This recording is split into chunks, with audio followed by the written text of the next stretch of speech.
So can you please share with us the role of a cover letter in your organization? How does it work? Where do you use that? And then can you share any tips that you have for our students as they develop, craft, and upload a cover letter? Oh, Emily, you're muted yet. Do you see it at the bottom? There we go, round two. I'll Perfect. start. So yeah, at KBX Logistics and Koch Industries, we typically don't require offer letters for many of our roles. We just look for you to upload your resume with your application. And specifically for entry-level roles, we won't really look at them, but for all of our roles, there is the option to upload any references you would have or cover letter. So always good to have one prepared and have it in your back pocket. It's really helpful from a recruiting perspective if your educational or professional background doesn't perfectly align with the role that you're applying to, because then that gives you an opportunity to really talk through why you're interested in making a professional change or moving into something that might not be where you're coming from. And that helps us get to know you a little bit better before we would even have you for like a phone interview or an in-person interview with a recruiter.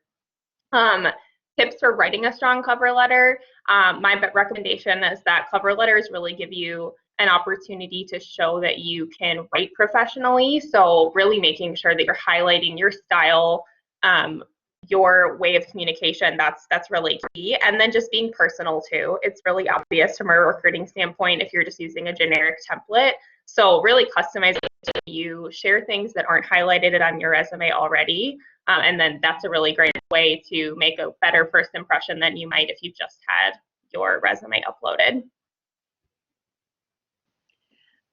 What Emily said was amazing. I agree with everything that she said. So we're definitely in a similar boat where we do not require a cover letter by any means, specifically for the financial representative role.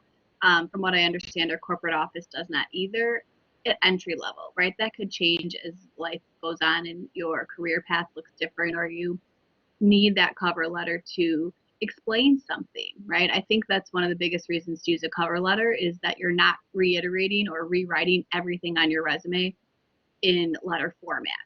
So make sure if you're using one that it has a purpose and there's intention behind it.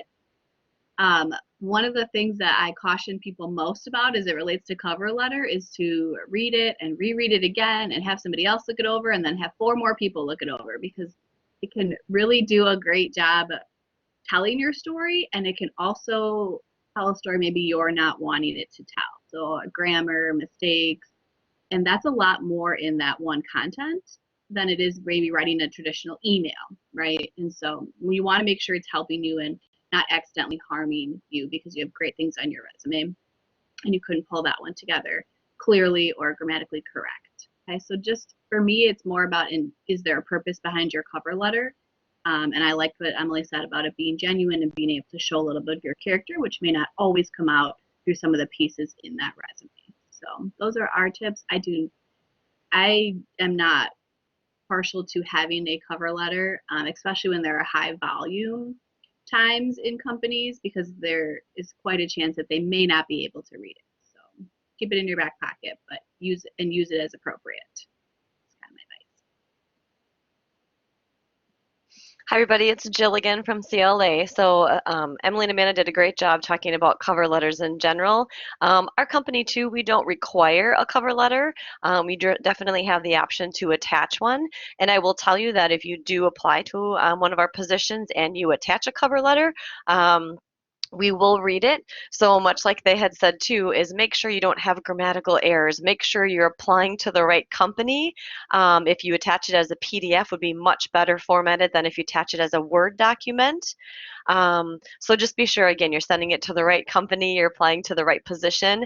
In addition to what Emily and Amanda already said, something that I personally do before I send like a very important email to a group of people or whatnot is read it out loud. You know, when you read something out loud, you're going to catch some different words. You're like, oh, I said that word 4 times in the last 2 sentences. So you might change up a word or two. So just know that it's good. It could be your first impression to the company. So if you are going to attach it to the application process, be sure it is absolutely perfect and that it's exactly showcasing who you are, and have purpose, like Emily and Amanda already said, have purpose and direction, and read that thing out loud before you hit send.